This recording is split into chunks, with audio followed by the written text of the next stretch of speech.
Polda Metro sarang mafia. Satu. Terus kemudian rame sekali di Twitter dan sosial media, percuma lapor polisi. Pertanyaannya adalah, setelah kemudian itu mengemuka, ada teror nggak Bang? Untuk penegakan hukum ya Bang ya. Betul. Saya ingin mengkonfirmasi Bang, dari elaborasi tadi sebenarnya, kan tadi sempat disebutkan juga bahwa bawah sampai atas, nggak tahu atasnya sampai mana. Intinya mafianya itu di mananya sebenarnya Bang? Dan kemudian biasanya yang terjadi itu ketika kemudian yang Anda hadapi itu seperti apa? Untuk pembelajaran kita semua pastinya. Jadi gini ya, contoh kayak kasus investasi bodong. Awal ini kan saya di korban setelah saya berhasil beresin, korporatnya hire saya. Karena dia lihat kamu pintar, kamu gigih. Nah di situ kebongkar semua juga. Jadi ternyata ada backingan ya jenderal di atas. Dia bilang, oh saya udah kondisikan. Ketika ada LP masuk ke Polda, ketika ada LP masuk ke Polres, kita bikin yang namanya Satgas, dikumpulin semua jadi satu. Nah udah satu itu dimandekin. Jadi kalau dilihat kasus investasi bodong, tidak ada satupun yang jalan. Nggak ada. Ya, Indosuria 15 triliun, 8.000 klien. Mahkota 8 triliun. Narada 6 triliun di situ. Nggak habis lah kalau saya sebutin di situ udah ratusan triliun dan berapa banyak klien masyarakat yang nangis sampai udah banyak yang meninggal di situ. Itu tidak jalan. Ternyata backingannya itu sampai di atas, sampai jenderal. Saya agak kaget, hah? Jenderal setinggi ini? Iya Pak, katanya. Jadi sudah mereka pegang dan mereka itu ada perkumpulan ya di Raffles itu, ya kan Indosuria itu punya apartemen di sana. Mereka meeting, jadi penggemplang itu pada meeting, mafia itu pada meeting dan mereka saling tukeran ilmu. Pakai modus PKPU, nanti polisinya mana. Itu yang mereka lakukan dari Koperasi Milenium. Milenium hanya saya yang berhasil dorong. Itu karena saya dorong di media. Yang lain puluhan laporan polisi di Mabes, itu semua di HP3.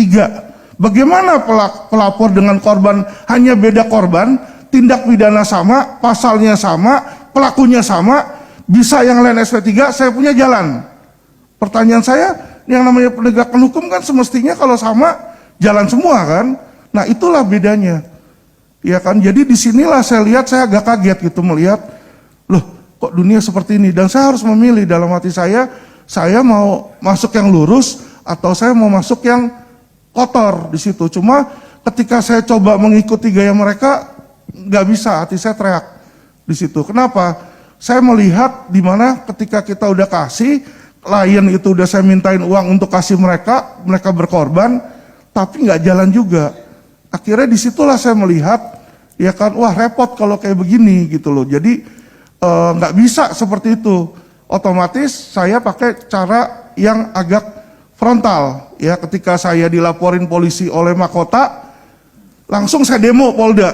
Saya datang situ, saya bawain papan bunga, mereka kaget bisa saya masukin ke gedung promoter di situ.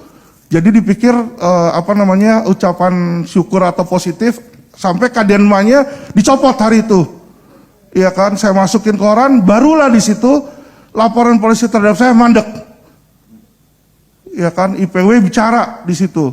Nah, maksud saya, sorry ya, saya punya resource ke media.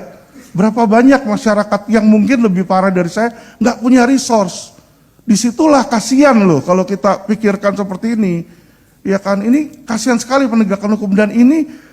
Saya bicara bukan hanya investasi bodong Pak, ya berapa banyak pelaku-pelaku usaha juga dijadiin TSK nggak ada SPDP, datang ke sana nggak diberikan haknya mereka. Nah disinilah saya melihat perlu adanya perbaikan. Kenapa? Karena polisi ini lah yang paling dekat dengan masyarakat. Ya mereka ini harus kita cintai. Saya mau mereka itu menjadi partner yang terbaik bagi kita karena sesama aparat penegak hukum di situ. Tetapi harus menyamakan perspektif. Apakah benar undang-undang adalah panglima atau uang adalah panglima? Kalau memang kita milih uang adalah panglima, nggak perlu kita belajar teori hukum. Makanya kenapa ada oknum lawyer nggak punya ijazah, saya udah laporin ke polisi, nggak pernah diproses. Karena kenapa? Dekat sama Irwasda, dekat sama petugas-petugas, ya kan? Nah mereka inilah yang malah jadi buruk sehingga korupsi ini ada Saya bilang, dan setiap hari, kalau mau saya buktikan, gampang. Ya kan, nanti nyamar siapa sama saya, pura-pura kita mau bikin LP. Saya berani taruhan, minta duit apa kagak di situ. Jadi kalau mereka sudah minta, di situ aja mereka yang berseragam aparat penegak hukum sudah menjadi, mohon maaf ya, kriminal. Sudah jadi kriminal. Bagaimana kita menempatkan kriminal untuk menegakkan hukum, pertanyaan saya. Acur lah. Ya kan tinggal ngelihat siapa yang bayar, kiri atau kanan. Akhirnya seperti itu. Saya sudah dibilang, Pak, Bapak mau ini jadi pidana atau perdata? Kalau Bapak mau jadi perdata, siapin aja data-data dokumen ke kita.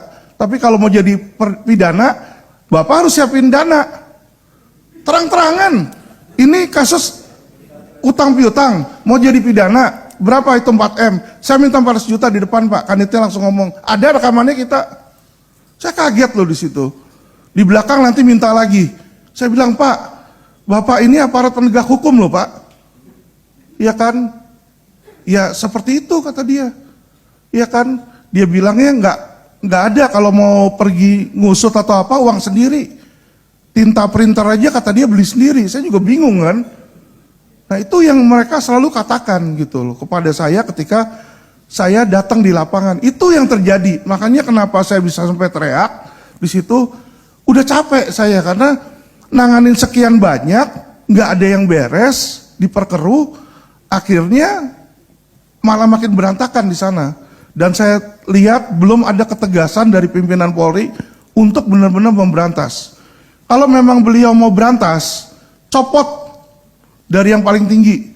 Saya udah bilang loh di media, Pak Polisi, Pak Kapolri, siapa mau datang ketemu saya buka itu semua rekaman. Siapa-siapa yang terlibat, berani atau tidak? Kalau nggak berani percuma.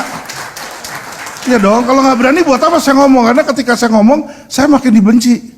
Saya masuk Polda aja kemarin itu sempat lihat mobil LQ, nggak dikasih masuk, penuh katanya. Suruh jalan, beneran saya nggak bohong.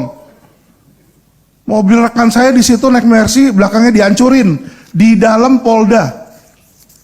Lapor nggak diproses. Ya, jadi kalau ngomong intimidasi udah level paling tinggi. Tapi saya pikir saya hidup nggak lama.